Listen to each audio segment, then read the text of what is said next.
সুপ্ৰভাত সকলোৱে, good morning. কি খবৰ সকলোৱে, ভালে চাগে? আৰু বহুত দিন আপোনালোকক ব্লগ দিব পৰা নাছিলোঁ, ভিডিঅ' দিব পৰা নাছিলোঁ, মানে আপোনালোকৰ মাজলৈ আহিব পৰা নাছিলোঁ। আৰু ভাবিলোঁ যিহেতু প্ৰায় একমাহ মানে হ'ব হ'ল, ভাবিলোঁ ব্লগ এটা দিওঁ বুলি ভাবিলোঁ। যিহেতু আজি গণেশ পূজা উপলক্ষে আমি গৈ আছোঁ জগন্নাথ মন্দিৰলৈ মানে ডিব্ৰুগড়ত থকা জগন্নাথ মন্দিৰলৈ। আৰু ওলাই ল'লোঁ, এতিয়া ৰাস্তালৈ ওলাই গৈছোঁ। আৰু মোৰ লগত আছে আমাৰ ৰূপন। নমস্তে দৰ্শকো।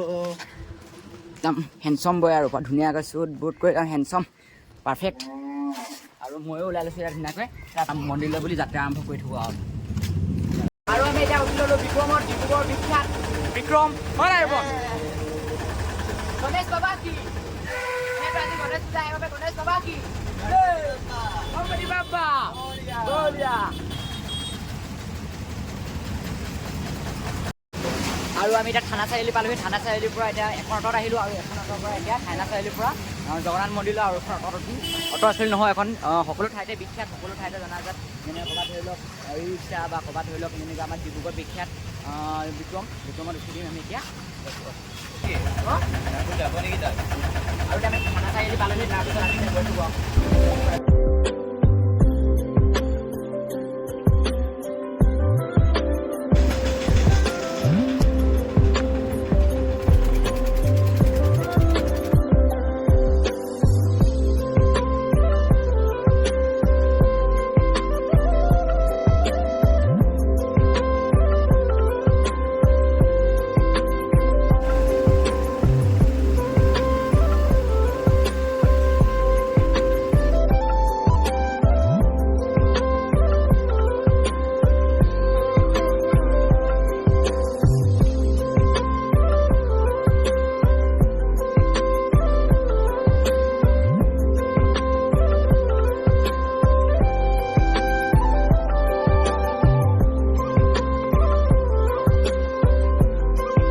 আৰু এতিয়া আহি পালোহি মন্দিৰলৈ।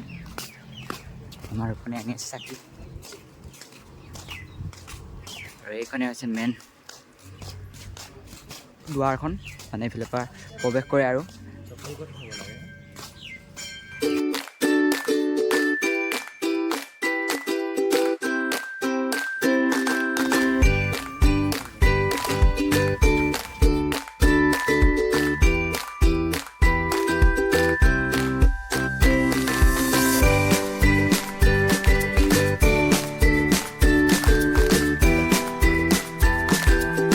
মন্দিৰটো আমি পালোহি, মন্দিৰ ভিতৰ ভাগলৈ পালোহি। আৰু মানে যিটো অৰিজিনেলি মন্দিৰ আছে ন, সেইটো মন্দিৰ হৈছে উৰিষ্যাৰ পুৰী জগন্নাথ মন্দিৰ। আৰু সেইটো আহিতে আমাৰ ডিব্ৰুগড়ত এই জগন্নাথ মন্দিৰটো স্থাপন কৰা হৈছে, আৰু মানে সেইটো আহিতে বনোৱা হৈছে।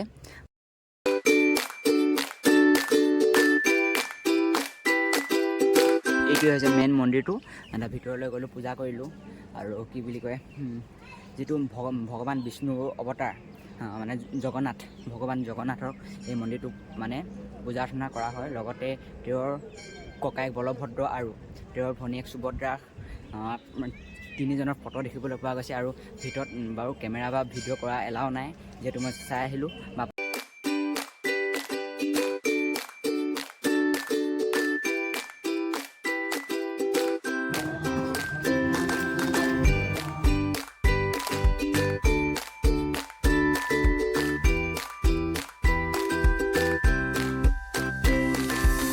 মানে জগন্নাথ মন্দিৰ বহুতো কাহিনী জড়িত হৈ আছে। জগন্নাথ মন্দিৰটোৰ বিষয়ে আপোনালোকে জানেই চাগে, জগন্নাথ মন্দিৰৰ কাহিনী।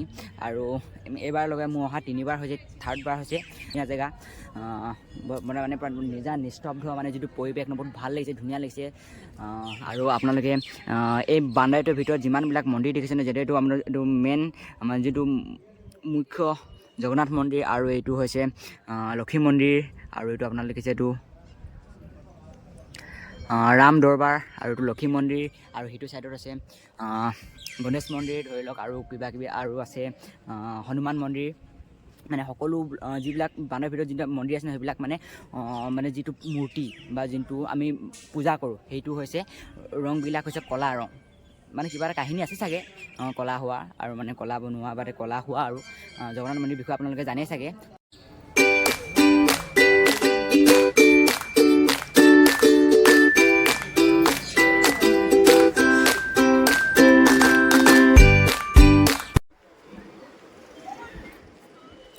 আমি বহুত এটা ভাল এটা দিনত আহিলোঁ, বহুত ভাল লাগিছে। বহুত এটা ধুনীয়া পৰিৱেশ, পৰা নিজা নিস্তব্ধ হয় নাই ৰিপন? বহুত ভাল লাগিছে। আৰু গণেশ পূজা আছে।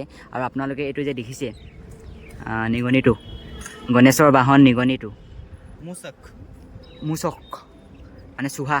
আপোনালোকে এইটো কাণত যদি কিবা এটা যদি মনে মনে যদি কয়, বা আপুনি যদি গোপনে গোপনে যদি কিবা এটা কয়, এইটো কথাটো পূৰ্ণ হয় বুলি কৈছে। আৰু এতিয়া ময়ো অলপ কিবা এটা ক'মগৈ মোৰ বিষয়ে। আৰু তোমাৰ বিষয়ে ক'বা নাই? অঁ ক'লে বোলে। আৰু বহুত ভাল লাগিছে আহি। আপোনালোকে যদি ডিব্ৰুগড় আহে, যদি আপোনালোকে এই মন্দিৰ ভাগলৈ যদি নোসোমায়, বহুত আপোনালোকে মিছ কৰিব। এটা বহুত ধুনীয়া কিবা এটা মানে যদি কাণত যদি কিবা এটা কোৱা হয় নহয়, মানে মনৰ আশা পূৰণ হয় বুলি কোৱা শুনিছোঁ। আৰু এইটোৱে হৈছে গণেশ মন্দিৰটো।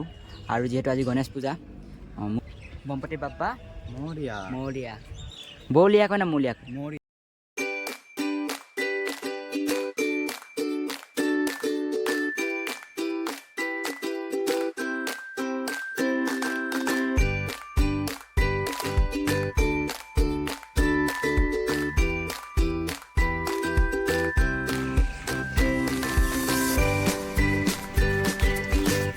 ধুনীয়াকৈ আঁকি থোৱা লাগিছে। কিবিলাক এইবিলাক আঁকি থোৱা নহয়, কি বুলি কয়, এইবিলাক বনাইছেহে। বহুত ভাল লাগিছে, বহুত ধুনীয়া আৰ্ট কৰিছে। আৰু কি বুলি কয়, এইবিলাক গোটেই বাউণ্ডেৰীটোতে মানে এনেকুৱা ধৰণৰকৈ বনোৱা হৈছে। এইটো মানে কি বুলি কয়, এইটো কালী মা ক'ব নাই, কালী মা। আপোনালোকে এইটো দেখিছে? হা, এইটো কালী মা নহয় জানো? নাজানো, গম পোৱা নাই। আৰু আপোনালোকে এইটো কি হয় কমেণ্ট কৰি জনাবচোন দেই, এইটো গম পোৱা নাই। কালী মা, কালী মা। আৰু এইটো আপোনালোকে এইটো কি হয় ৰোপণ কোৱা? চুদামা বুলি কৈছে। আৰু আপোনালোকে এইবিলাক কি বোলে, বাউণ্ডেৰী, প্ৰত্যেক বাউণ্ডেৰীটো মানে ফ্ৰণ্টৰ ছাইডতো আছে, বেক ছাইডতো আছে, মানে সকলো ছাইডতে মানে কি বুলি কয়, আপোনালোকে এনেকুৱা ধৰণৰ সি দেখিব পৰা পাওঁ। মানে অঁকা নহয় কিন্তু এইবিলাক দেই, কি বুলি কয়, এইবিলাক বনাইছে, এইবিলাক ৱালতে বনাইছে মানে। অঁ পকাৰ, সেইটোৱে কৈছোঁ, বনাইছে মানে। বহুত ধুনীয়া লাগিছে। আৰু কি ধুনীয়া লাগিছে চাওক। আৰু এই গছজোপাৰ নাম কোৱাচোন, তুমি কি হয়? মহানিম। আৰু আমি এতিয়া চাকি বাতি দিলোঁ, বহুত ভাল লাগিল। আপোনালোকে যদি অহা নাই আহিব। আৰু আপোনালোকে কোনে কোনে আহিছে মন্দিৰত কমেণ্ট কৰিব বাৰু। সকলো আহিছে চাগে জগন্নাথ মন্দিৰলৈ। ৰিপন, কেনেকুৱা লাগিলে তোমাৰ? আচলতে সুধিব নালাগে মন্দিৰৰ ভাগলৈ আহিলে কেনেকুৱা লাগিলে বুলি। গৈ আপোনালোকক দেখাবলৈ নোৱাৰিলোঁ, কেমেৰা কৰি বা ফটো মাৰি ভিডিঅ' কৰি। মানে এনেকুৱা ধৰণৰ দেখিছে আপোনালোকে, একে এনেকুৱা ধৰণৰ মূৰ্তি আছে ভিতৰত। আৰু কি বুলি কয়, মন্দিৰতো সন্মুখতে দোকানবিলাক আছে। আপোনালোকে চাকি লৈ যাব পাৰে,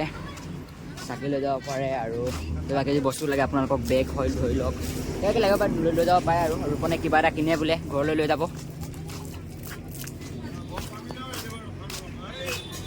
আৰু এতিয়া আমি গৈ থাকোঁ আৰু একো খাই অহা নাছিলোঁ।